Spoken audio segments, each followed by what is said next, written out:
जय श्री राम कृष्ण वंदे जगत गुरु। मदन भागीरथी के विरल परवाह में आप सर्व आत्मीय बंधुओं का हार्दिक स्वागत है, अभिनंदन है।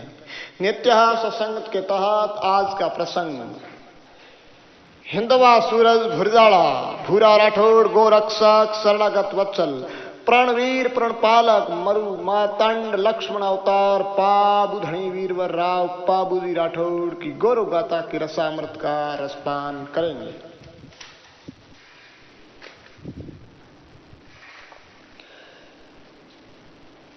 बोलिए लक्ष्मण अवतार पाबू राठौड़ की नगणाराय की जय हो, जय हो।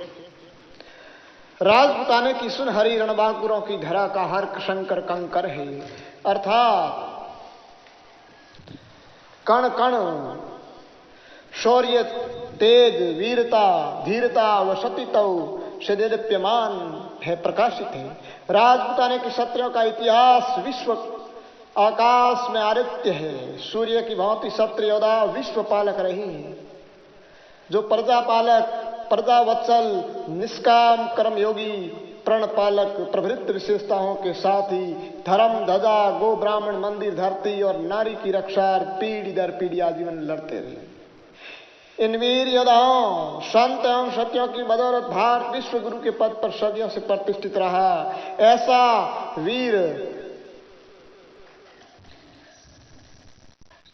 ऐसे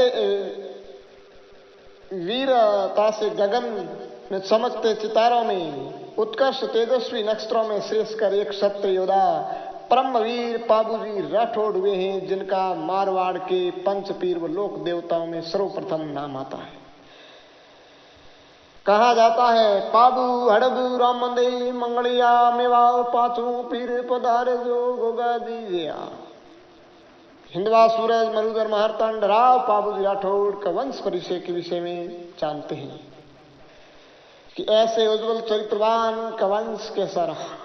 विश्व विख्यात सूर्य वंश के शिरोमणि रघुकुल नायक मर्यादा पुरुषोत्तम भगवान श्री राम के पुत्र लव के राजकुमार शिव कुमार के वंशज राष्ट्र नीति व युद्ध नीति में पारंगत हुए, जो राष्ट्रकूट कहलाए, जो कालांतर में अब राठौड़ कहलाते हैं।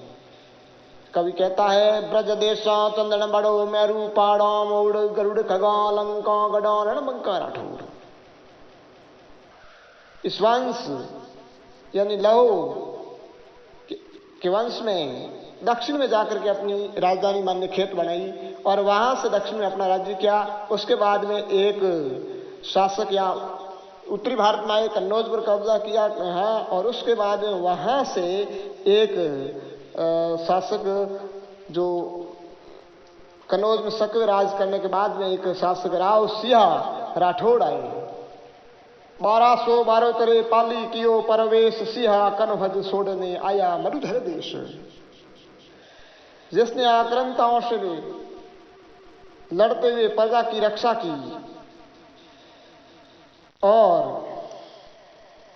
एक नए साम्राज्य की नींव डाली, जो मारवाड़ कहलाता है।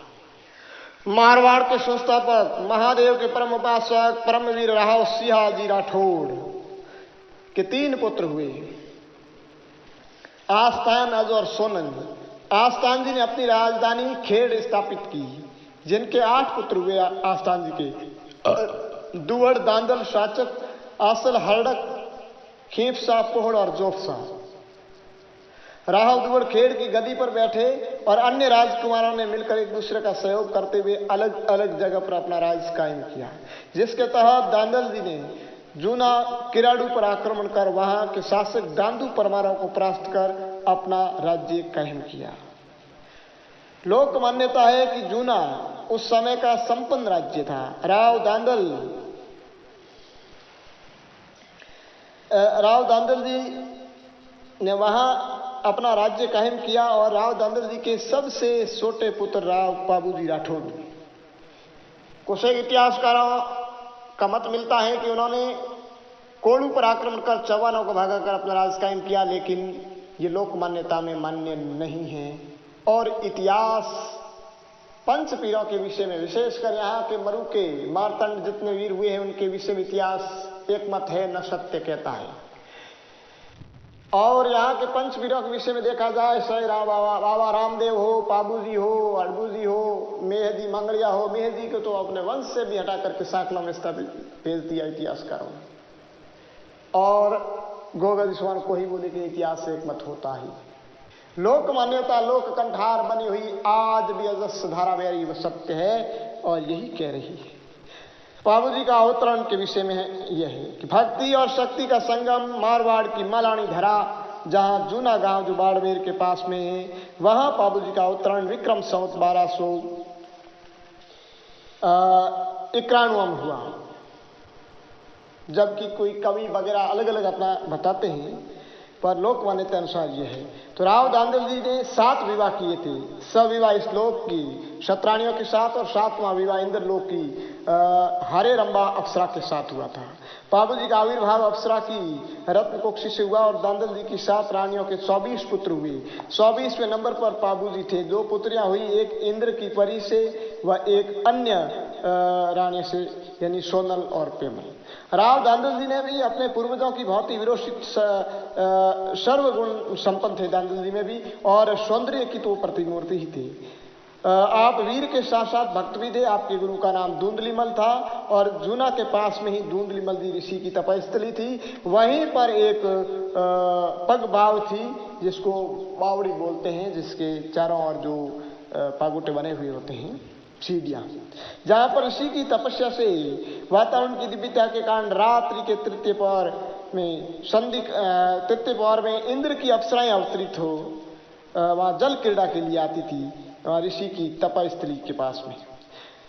तो दांदल जी का नियम था कि जब भी समय मिलता था तब स्वयं गुरुजी के भोजन प्रसाद लेकर के गुरुजी की तपस्थली पर जाते थे। एक पंथ 2 काज सत्संग की हो जाती थी और गुरुजी की सेवा शुश्रूषा वो मार्गदर्शन भी मिल जाता था। एक दिन आप भोजन प्रसाद लेकर के गुरु के दरबार में उपस्थित हुए और उधर से मूसलाधार वर्षा शुरू हो गई। गुरुजी ने कहा अब तुम घर जाओ, पर दांदल जी ने कहा अब ऐसाई घनघोर में जाऊं किकर अपनी ठोर, यहाँ रहूंगा और सुबह जाऊंगा, बरसात बहुत ज्यादा है, जा नहीं सकता।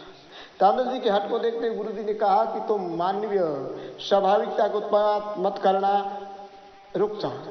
रात्रि के वो रुक गया और रात्रि के तीसरे पैर में अप्सराएं उतरी आकाश से अवनी पर। तो पग बावड़ी के पास में जो सरोवर स्वरूपी थी और अपने यानी वहाँ जल क्रीड़ा में निमग्न हो गई। तो जल क्रीड़ा की जब आवाज आई तो वो दांदल जी ने सुनी, क्योंकि संत सूर सजग व सचेत होते हैं और उनके क्रीड़ा खेल की भनक दांदल जी को लगी और उठे और पगबाव की तरफ रवाना हुए। मानव शरीर की दुर्गंध से अप्सराएं रुकी और ज्ञात हुआ कोई मानव आ रहा है। ऐसे कर सभी अप्सराएं आकाश गमन कर गई। हरे रंबा नाम की अप्सरा जल की गहराई होने के कारण बाहर आई, तब तक दांदल जी आ गए। नग्न स्वरूप में नजर दोनों की एक हो गई और फिर शादी का प्रस्ताव भी हो गया, वादा।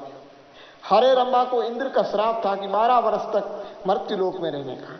तो मृत्युलोक के सूर ये श्राप इसलिए मिला था कि मृत्युलोक के सूरवीर मानवों की उन्होंने प्रशंसा की थी। तो दांदल जी ने शादी का प्रस्ताव हरे रंबा के समक्ष रखा तो उन्होंने 3 शर्तों के साथ स्वीकार किया। पहली शर्त कि इस बात को किसी के समक्ष प्रकट नहीं करना। दूसरी, बस्ती से दूर यहीं पर पगबाव के पास पे ही रनिवास बनाना, यानी एक थंबा जो महल बनवाया था। तीसरी, रनिवास में प्रवेश से पहले खंगारा करना, यानी एक आवाज खांसी की तरह। तो दोनों को ये शर्त स्वीकार हुई। तब परी अपने लोग गई और दांदल जी ने महल बनवाया और वापिस आई और वहीं निवास किया। और दांदल जी गुरु प्रसादी लेकर अश्वारूढ़ हो गुरु के पास जाते, वहां अप्सरा के पास चले जाते। ऐसा करते करते एक पुत्री पैदा हुई सोनल और एक पुत्र पैदा हुआ पाभूजी राठौर। कुदरत की करामात दांदल जी को करामात कुछ और ही करा देती है। दांदल जी अत्यंत थके हुए थे एक दिन और शाम को लेट आए और बिना खंगारा किए, बिना आवाज किए वहां प्रवेश कर गए रनिवास में। हरे रंबा सिंह का रूप धारण कर स्तनपान करवा रही थी पाबूजी। दांदल जी सहसा रुक कर बाहर आए और खंगारा कर पुनः अंदर गए तो जो परी थी वह सुंदरी के स्वरूप में स्पष्ट होकर बोली, अब वचन पूरा हो गया, आपका ये पुत्र। ऐसा कहते हुए जय पुत्र दांदल जी को सौंपने लगी, तब पुत्र रूप पाबू ने रुदन किया। तब कहा, रो मत बेटा, मैंने 3 मास सिंहनी के रूप में स्तनपान कराकर गोद में खिलाया, अब 6 मास देवल चारणी के केसर काल में घोड़ी के रूप में अवतरित हो पीठ पे खिलाऊंगा।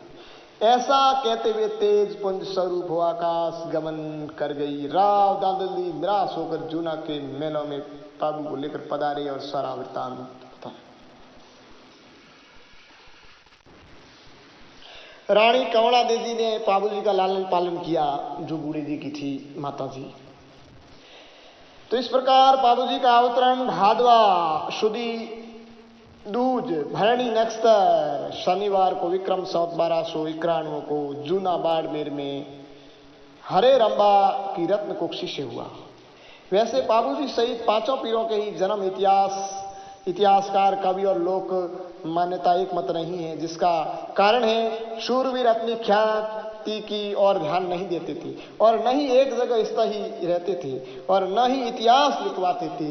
जो खास कवि और साथी होते थे तो वो साथ में ही शहीद हो जाते थे। फिर इतिहासकार राजपूत जाति के तत्समय थे नहीं और उनका तो एक ही काम था, रक्षा करने का। तो बाद में जो लिखा वो कवियों ने, अन्य जनों ने तो ऑफिसों में बैठ करके लिखा या 2-4 पुस्तकें जो लिखी उनको इकट्ठा करके लिखा, तो उसमें पूर्णतया सत्यता नहीं है। इतिहास जो वंश के कंठहार बना हुआ है आज भी वह सत्य है।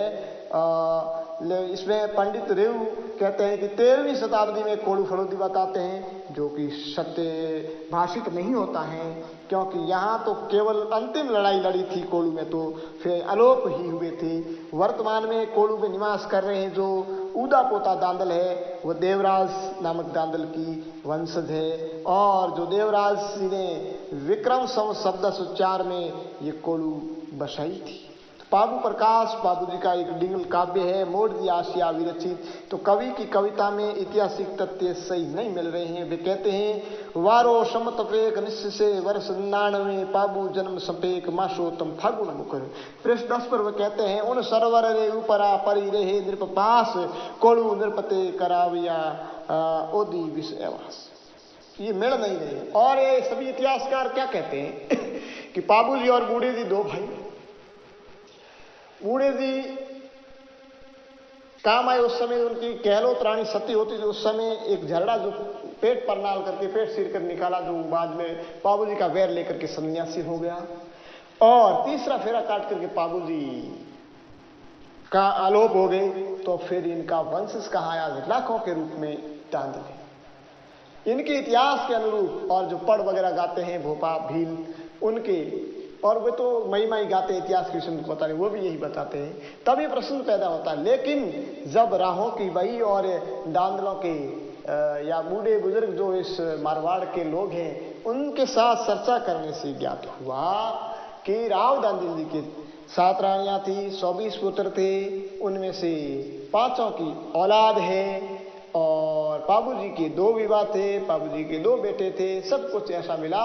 ये इतिहास और इतिहास में है नहीं, इसलिए इतिहास पर विश्वास हो नहीं रहा है यहाँ के जो इतिहास लिखे हुए। क्योंकि इतिहासकारों ने तो कईयों को निसंतान घोषित कर दिया, जबकि संतान उसकी बेटी है।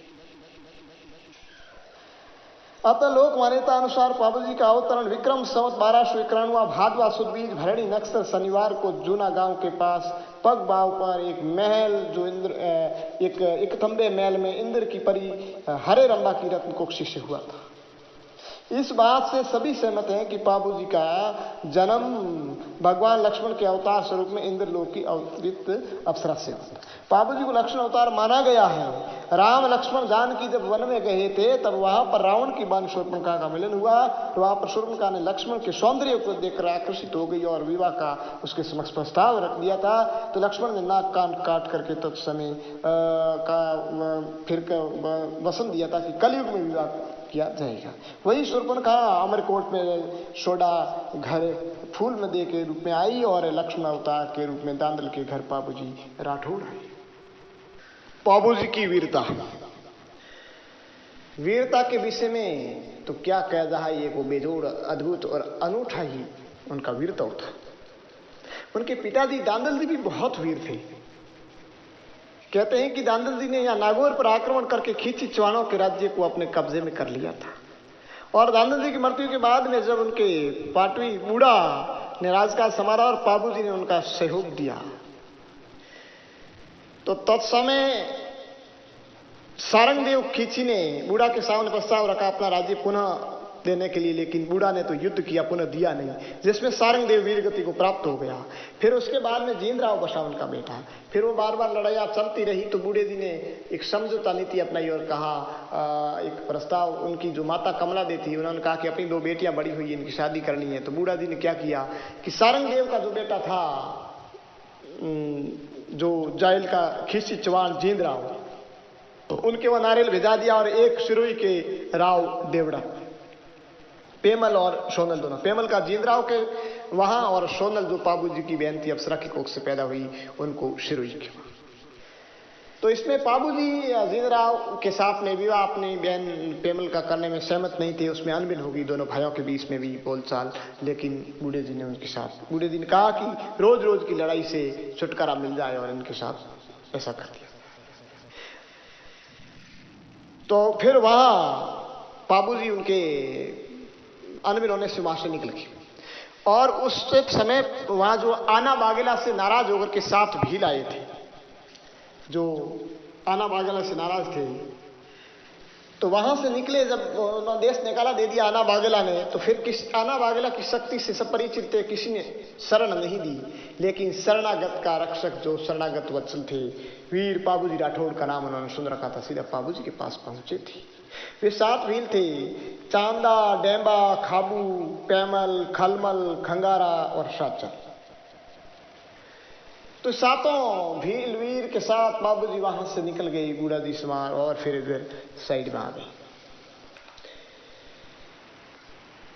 और फिर बाबूजी ने वहां जो कालमी थी केचर घोड़ी, उनके विषय में सुन रखा था। तो वहां जो पाली में एक गढ़वाड़ा गांव है, जहां काचेली जो गढ़वी चारण रहते हैं, वहां की देवल चारणी नामक जो थी शक्ति, उनके वहां वो केसर कालमी के रूप में हरे रंबा अवतरित हुई थी शक्ति स्वरूप में। कुछ एक लोगों का मत है कि वे नागौर से थी, लेकिन जन मान्यता अनुसार, जनश्रुति अनुसार यह पाली में ही बताते। वहां जाकर के केसर कालमी के लिए गए थे और उनसे कहा कि मुझे कालमी दीजिए। तो उन्होंने केसर देवल चारणी ने कहा कि मेरी जो हुए हैं और इस पर बार बार वो जींद्राव की घोड़ी मांग रहा है और धमकियां भी दे रहा है, मेरी गवल लूट ले गई, इसलिए केसर घोड़ी मैं दूंगा नहीं। बाबूजी ने कहा कि अगर तेरी कोई भी गाय लुटेरा लूट ले तो मैं प्राण देने को तैयार हूं और इसका कोई कीमत नहीं, ये प्राणों के बदले मुझे घोड़ी दे दे। तो घोड़ी वो जो थी वो देवल चारणी ने भी बाबूजी को दे दी और बाबूजी अपना वचन दे करके वहां से आ गए। वो केसर घोड़ी कालमी थी और उसके साथ में 7 भील वीर थे और बाबूजी इस यहाँ आ गए और इधर उधर जो प्रजा की रक्षा के लिए, अधर्म का नाश करने के लिए लड़ते रहे। थोड़े दिन के बाद क्या होता है कि देवल का जो भतीजा था, उनकी जो बारात थी वो सिंध के अल्लड़पुर पाटन गई थी। बाबूजी भी बारात में साथ गए और वहाँ रात्रि विश्राम के लिए एक बगीचा था, बाग था पाटन, वहाँ प्रवेश किया रुकने के लिए। तो वहाँ के माली ने मना किया, लेकिन हटीले बाबू वहीं रुक गई। रात्रि में क्या होता है कि जो सिंध का जो राव था, उसकी जो सांडिया थी, उटनिया, वह वहाँ के जो एक मिर्जा शायर था जो पाटन का, उन्होंने लूट करके ले गया था। तो वहां के चारण उनके पास में आए और कहा कि हमारे राव जी की सांडिया ले गई है। तो बाबूजी राठौड़ ने सुबह से शाम होने नहीं दिया और वो सांडिया ला करके वापिस दे दी। उनका बड़ा ही तेज वीरत्व था। बाबूजी की जो बहन थी सोनल, जिसका विवाह सिरोही राव के साथ था, तो और उनकी सौतेल की जो थी वह बागेली थी।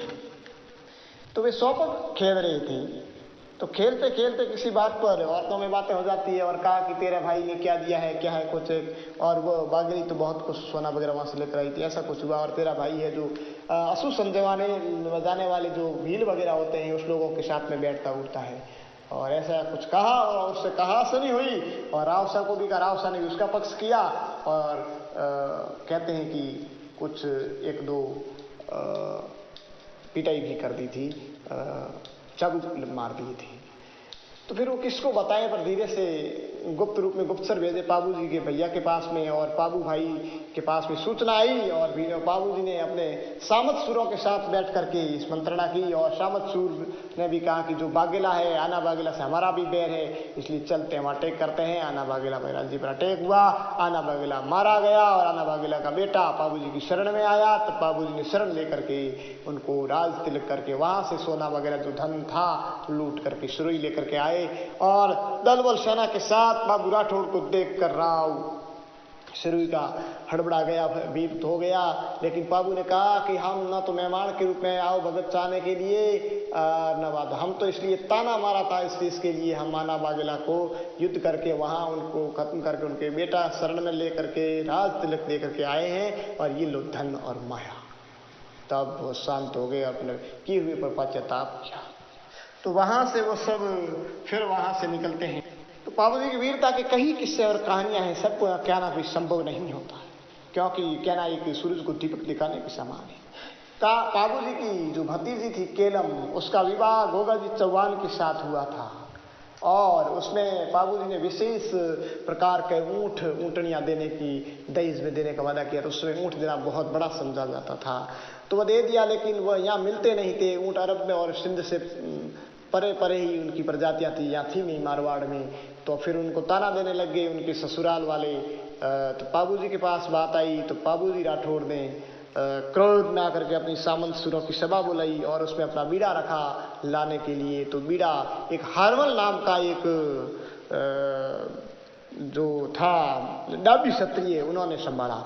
यहाँ कुछ एक लोग हरमल राई का कहते हैं, लेकिन हरमल नाम का वो एक डाबी क्षत्रिय था, उन्होंने संभाला। और उस बीड़े के साथ में पाबू जी राठौड़ समेत सभी संबंध पार वा कहते हैं कि सांडिया लेकर के आए। यहाँ गाने में वगैरह जो पढ़ में वह लंका कहते हैं, लंका में सांडिया थी नहीं, वह अरब साइड में, और कुछ एक लोग कहते हैं सिंध साइड से लेकर के आए थे, लेकिन इस तरफ से ही लाए थे, यहाँ थी नहीं, और ला करके फिर उनको दहेज में दिए थे यहाँ उतना। और वह सांडिया जो लाए थे तो उसमें एक दंत कथा आती है, सिंध में बताते हैं कि तूदा शुमरा नामक एक दुष्ट शासक था, उनका बहुत बड़ा टोला था, जो सांडिया ऊँट का जो बहुत बड़ा समूह था उसको टोला कहते हैं। तो वो टोला था, तो उसकी सांडिया लूट करके लाए थे, और उसका स्थान था लंक स्थली कहते हैं उसको, सिंध में ये बात आती है। और वहाँ से रास्ते में जो आए थे, तब वहाँ एक मिर्जा खां नाम का था, उससे परिचय भी हुआ बाबू जी का, और फिर आगे बढ़े। तो पीछे जो बाहर आई मिर्जा खां से उन्होंने कहा कि हमारे साथ चलो, हमारे जो सांडिया हैं वो ले गए थे। तो मिर्जा खां ने उसको तूदा सुमरा के आदमियों को और उनको समझा दिया कि बाबू जी बहुत वीर है, वो हमें उनसे हम विजय नहीं हो सकते हैं, इसलिए हम उनके पीछे न जाकर के पुनः घर जाएं। तो फिर वापिस वो समझाने पर तूदा सुमरा भी वापिस चला गया, और वो ला करके दी। बाबू जी की महावीरता के विषय में तो बहुत कुछ कहा जाए तो भी बहुत कम है। जब वहां से वापस आते समय ऐसा कहा जाता है कि अमरकोट जो सोडा का गढ़ था, वहां से वहां आए और वहां उन्होंने सूखे बाग में डेरा दिया, बाग हरा भरा हो गया, ऐसी एक कहानी आती है। और वहां सोडा राणा ने और सोडी जी ने जब बाबू जी को देखा और सौंदर्य लावणी एक आकर्षित हो गई, और फिर उन आपस में बातचीत करके उनका जो नारियल था वो बाबू जी के पास में भेजा, और वहाँ इनका स्वीकार्य हुई, और फिर बारात भी सज धज करके तैयार हुई। इस स्थान के विषय में इतिहासकार एक मत नहीं है, वो कोड़ू बताते हैं, लेकिन कोड़ू तो विक्रम संवत शब्द उच्चार में रखे। तो ये विवाह कुछ एक लोगों का कहना है जूनी कोड़ू जो बाड़मेर में वहां से हुआ था, और कुछ एक कहते हैं कि जूना से ही हुआ था, लेकिन हुआ बाड़मेर में, यहाँ नहीं। और फिर वहां से सज धज की बारात वहां पहुंचती है काड़मी पर, तो यानी अरवने होती है, देवल चारणी आकर के क्या कहती है कि आप सभी सरदार वहां जा रहे हैं मेरी गायें लूट ली। लेकिन उनको वचन देते हैं कि मैं फिर भांवरे लेते हुए फेरे खाता हुआ भी रक्षा करूंगा, तो चिंता ना करें। तो जाते हैं, बारात के जाते वक्त शकुन अपशकुन होते हैं, वहां अमरकोट छोड़ों के वहां पहुंचते हैं। और वहां पहले एक ऐसी परंपरा थी, घोड़ रेस होती थी, जिसमें रेसिंग में भी पाबूजी विजयी हो जाते हैं काड़मी से। और फिर तोरण जो गढ़ के ऊपर जो कांगरों पे बांधते हैं, तो तोरण मारने के लिए जब रणबांकुरे राठौड़ की घोड़ी ढोल के ताल पर जब अदर होती है और पाबूजी तोरण बांधते हैं, सभी वहां के राव उमराव क्षत्रिय अचंभित रह जाते हैं पाबूजी की अद्भुत वीरता और पराक्रम को देखकर। फिर शामिला होने के बाद, ये तोरण बांधने के बाद में फिर अंदर सवरी पे चढ़ते हैं, वहां जोशी आते हैं और अपनी पार्टियां बोल करके वो फेरे भांवरे लेने 1, 2 और 3 लेते हैं। इतने में वहां जो पीछे से वो अवसर की तलाश में ही था, जिंदराव खींची चौहान नागौर वाले जायल वाले और अपनी सेना लेकर के वो इनकी जो गायें थी वो लूट करके ले गया। उधर देवल चारणी शक्तिशील का रूप धारण करके गढ़ कांगरे पर बैठती है और केसर काल में घोड़ी हिनहिनाती है और पाबूजी के काल के लग जाती है। चौथा जो भांवरा शुरू हुआ और चौथे भांवरे में जब देवल चारणी बोलती है, बाबू तू यहाँ भांवरे ले रहा है, मेरी गायें जिंदराव खींची ले गया है। तो पाबूजी उसी समय चौथे फेरे में ही अपनी तलवार से फला काट करके पीछे मुड़ के नहीं देखता है और केसर कालमी पर सवार होकर वार। उसके साथ में उनके जो सामत सूर थे, डेम्बा चांदा वगैरह, वो भी आ जाते हैं और पीछा करते हैं और कहते हैं गिर भाकर ना दिया। यहाँ जोधपुर के पास में भयंकर युद्ध होता है और डेम्बा सहित पाबूजी वहां से गाय लेकर के आते हैं, खीसी पराजित होकर के वापिस। उधर बूढ़े जी जो वो धीरे धीरे, क्योंकि बारात अमरकोट थी, आने में भी समय लगा और धीरे धीरे पहुंचते हैं पीछे। तो वहां जाते हैं तो आगे रक्त तलाई देखते हैं, रक्त। तो फिर देखते हैं कि यहाँ लाचा का ढेर और वहां जिंदराव खीसी अपने भाई का दाह संस्कार भी कर रहे हैं। तो देखते हैं कि पाबूजी काम और वो लड़ पड़ते हैं। जिंदराव समझाते हैं कि बाबूजी आए थे, गायें ले गई, सब कुछ हो गया, लेकिन मानता नहीं है और युद्ध होता है जिसमें बूढ़े जी काम आते हैं। तब जिंदराव खीसी जानता है कि पाबूजी को पता पड़ेगा और पाबूजी का भाई और पाबूजी उनकी वीरता से परिचित था और किसी को नहीं छोड़ेगा, पूरा वंश खत्म कर। इसलिए वो उसी समय अपने मामा पंजी भाटी फलोदी के पास पहुंचते हैं, जो फलोदी के शासक थे, तांत्रिक थे, उनके पास वीर भूतालिया वगैरह की सिद्धियां थी। उनके पास जाते हैं और उनसे कहते हैं हमारा सहयोग करो। तो अपनी जो वीर भूतालिया देते हैं, कहते हैं कई हजारों की संख्या में सैनिक भी साथ में भेजते हैं और फिर वह कोड़ू में वहां आते हैं। पाबूजी वहां कोड़ू के पूंजा पेरा पर अपनी वो गाया वगैरह जो पानी पिला रहे थे और आराम के लिए विचार कर रहे थे। इतने में फौज आकर के ऊपर से आक्रमण कर लेती है। संभलते हैं पाबूजी, तब तक उनको घेर लेते हैं, लेकिन पाबूजी काल में अस्वार हो डेमड़ा सहित लड़ाई में कूद पड़ते हैं। और उस लड़ाई के अंदर इतनी भयंकर लड़ाई होती है और पाबूजी राठौड़ लड़ते लड़ते सारी उनकी जो कीचिया की सेना थी उनको काट देते हैं। अपनी सैनिक भी कभी वीरगति होते हैं, पूरी खून की नदियां बहने लगती है, पूरी थकती रक्त रंजित हो जाती हैं और गायें पुनः उनको संभला करके खड़ी होती हैं। जिंदराव खीसी और पाबूजी जब आमने सामने होते हैं तब जिंदराव कहता है वार करिए। पाबूजी राठौड़ कहते हैं कि मैंने वार किया होता तो कई बार मुझे अवसर आया तो मैं कभी मार देता, लेकिन मेरी माता कौड़ा दे के मना किया था कि तेरी बहन को लूंगी मत उड़ाना, विधवा मत करना, और मेरी बहन भी अगर सती होगी तो अग्नि में बैठ करके मुझे साफ देगी, इसलिए मैंने वार नहीं किया, मैं करूंगा। ऐसा कहते हुए हिनहिनाती हुई केसर कालमी शक्ति पाबूजी लेकर के स्वर्गलोक की ओर प्रस्थान कर गई। पाबूजी ने कहा कि अब मेरा वचन इस धरती से पूर्ण हो गया है और घोड़ी ऊपर। कुछ एक लोगों का मत है कि पाबूजी जिंदराव के वार से काम आ गए थे, लेकिन काम नहीं। अगर काम आते तो केसर कालमी के लिए ही तो जिंदराव ये सब कुछ कर रहा था। अगर केसर कालमी किसके पास होती उसकी बात तो आते ही नहीं है। केसर काल में घोड़ी तो जिंदराव लेके जाता, लेकिन ये बात तो सत्य है कि वो स्वर्गलोक में चली गई। ऐसी योगिक और दिव्य सच्चा के पास शक्ति होती है कि वो जिंदे आदमी को सशरीर स्वर्ग में ले जा सकते हैं। ऐसी कई इतिहास में उदाहरण है। ये लड़ाई इतनी तेज हुई थी कि सारा जो कोड़ू का ओरण है इसमें कोई भी लोग अपना हल नहीं चलाना चाहते थे, क्योंकि वहां मनुष्यों का खून बहा था। ये जितना 1000 बीघा है, कुछ लोग 18,000 का कहते हैं, कुछ ज़्यादा भी हो सकता है, लेकिन उस ओरण में आज तक भी अन्न उगाते हैं हमारे यहाँ। तो कहते हैं कि उस समय बाबूजी की फौज में भी 500 आदमी काम आए थे, सामने वाली में तो हजारों की तादाद में आए थे। तो बाबूजी की फौज में काम आने का जो ब्यौरा मिलता है, उसमें 80 दांदल, 80 भाटी, 140 भील, 70 गैलोत, 70 सावड़ा, 12 मिशन चारण, 13 गढ़वी चारण, 1 दमामी, 1 रायका, 15 पड़ियार, 17 सोलंकी, ये उनका ये उतने काम आए थे। तो बाबूजी का विशेष गुणगान जो भील जाति के भोपा कहलाते हैं वे पढ़ में करते हैं और उसमें गाते हैं, इस युद्ध के विषय में बहुत वर्णन करते हैं। वे गाते हैं कि सर घोड़ी रे काल भोरे लाला रे अथा नहीं सो भले रे अबिलों भी 160 जोग भालो रे अभी जड़ सारे। इस तरह वो गुणगान करते हैं। और भी यहाँ लोकगीतों में, फाग वगैरह में, हर राग लहा में बाबूजी की गीत गुणगान गाते ही रहते हैं। ऐसे महान अद्भुत वीर थे बाबूजी राठौड़। और उनकी वंशज जो है वह गुजरात, राजस्थान में हर जिले में मिल जाते हैं लगभग। और वैसे यहाँ जोधपुर का जो केरू ठिकाना है वो उनका मुख्य है, ठाकुर पदवी है। वहाँ के जो ठाकुर मोती सिंह जी बाबूजी के परम भक्त थे और कहते हैं कि कोट के पीछे भाकर पर जो मंदिर है उसमें 7 दिन तक दरवाजा बंद करके मोती सिंह जी ठाकुर और बाबूजी की आराधना में बैठे और 8वें दिन उनको दर्शन दिया था और वचन उनकी मनोकामना पूर्ण की थी। और यहाँ गांव है बाड़मेर में भी है या। और बाबूजी के जो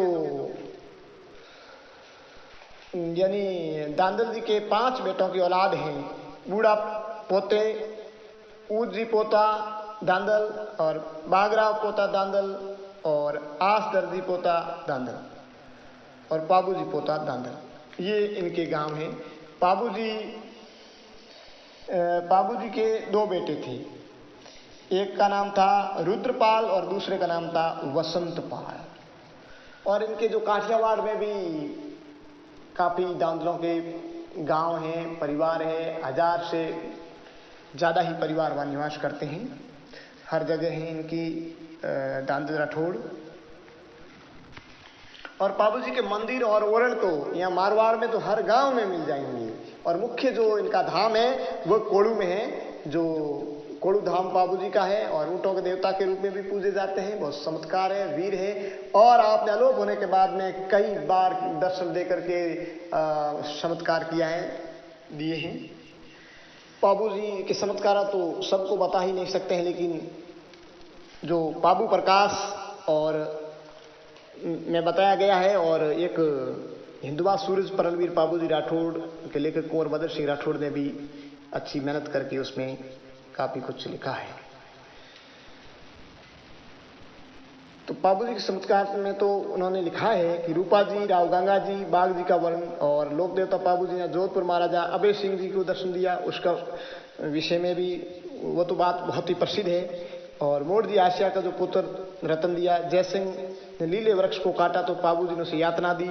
जैसलमेर के हरराज की कन्या के योग्य वर बीकानेर नरेश के शरीर में प्रेत प्रवेश कर गया तो उसमें कन्या की प्रार्थना पर उस राजा के शरीर में भूत भगा दिया। दांदल शोभा के पौत्र के खजाने चोरी हो गई तो माल का पता बता दिया, उसे आरोप मुक्त करवा दिया। रुग्गा रावत बहुत अत्याचार करने लगा तो थान के भोपों को यातना देने लगा तो उनकी प्रार्थना सुन वीर बाबूजी ने रुग्गा रावत की गर्दन का मर्दन किया। मियाँ जी को भी पर्चे दिए। जसवंत सिंह प्रथम जब काबुल में स्वर्गासुर से पहले महाराजा को बाबूजी ने सूचना दे दी थी इस बात की। तो बहुत सारे पर्चे गाए जाते हैं और कहते हैं कि महाराजा अजीत सिंह के जो ज्येष्ठ पुत्र थे महाराजा अभय सिंह जी अहमदाबाद फतेह उस समय राठौड़ कुल को आण दिलाई थी, जिसमें बाबूजी राठौड़ भी वहाँ गए थे। वहाँ तंबू लगवाए थे जिसका भयंकर एक तूफान आया, सभी तंबू उड़ गए। लेकिन जिस तंबू में बाबूजी पाबू जी का जो तंबू था उड़ा नहीं, तो सब राठौड़ी सेना देखने गई तो उसमें एक दीप प्रज्वलित था और पाबू जी राठौड़ साक्षात महाराज से बात। तो कहा कि मैं पाबू राठौड़ हूँ, आपकी विधि होगी, लेकिन आगे से ध्यान रखना इस कुल की आड़ कभी मत देना, क्योंकि कुल की मर्यादा क्षीण होती है, ऐसा अगर काम पूर्ण नहीं होता है। तब मैं साथ में आया हूँ, क्योंकि मैं भी राठौड़ हूँ, साथ ही अलग कहाँ से। और उस फतेह की कथा तो मारवाड़ और गुजरात तक हर बच्चे की कंठहार बनी हुई है। तो ऐसे कई कथाएं हैं। देसू के ठाकुर जो हरि सिंह जी थे उस युद्ध में, जिन्होंने बाबू जी ने दर्शन दिए थे, और उन्होंने वहाँ के जो नवाब था उनका जो शीश काट करके उन्होंने अपने पास लिया था और महाराजा को पेश किया था, जिससे उनको देसू गांव पुनः बहाल करवाया था। ऐसी कई आती है। और ये जो मोड़ जी आसिया ने तो पूरा डिगल काव्य ही रसा था, उनकी मनोकामना थी पुत्र प्राप्ति, और पुत्र प्राप्ति हो गई थी। और कहते हैं वो एक दोहे में कि साडू धजा सफेद ऊंची खेजड़ आंगणी सोडू शैली खेत कमद जरूर ओरण करूं, और ओरण करके वहां मंदिर वगैरह बनाया और ध्वजा भी लगाई थी। तो ऐसे महान वीर थे बाबूजी राठौड़, जिन्होंने फेरा में अपना सारे भोग ऐश्वर्य को छोड़ करके और जनहितार्थ गोरक्षार्थ आए थे। दुआ कहता है कि सोडी सोडी बिलकती माथे बौंदी मोड़ अमला भेड़ा आपने रंग बाबू राठौड़, जय हो लक्ष्मण अवतार की जय हो। और बाबूजी राठौड़ के विषय में इतिहास में 3 विवाह बताए जाते हैं, पर यहाँ रावों की बही में से ज्ञात हुआ है कि 2 विवाह। एक तो प्रसिद्ध है अमरकोटवाड़ा, और एक वाव ठिकाना गुजरात में जो चौहानों का ठिकाना है, वहां के बद्रीदास जी की बेटी, जो बद्रीदास जी के पिता सुखसी थे, रतन कंवर के साथ हुआ था, जिनसे ही ये 2 पुत्र पैदा हुए थे, रुद्रपाल और वंशपाल, जिनके काफी नाम हैं। जय हो बाबू राठौड़, जय हो बाबू भुरजा राठी। हिंदवा सूरज की जय।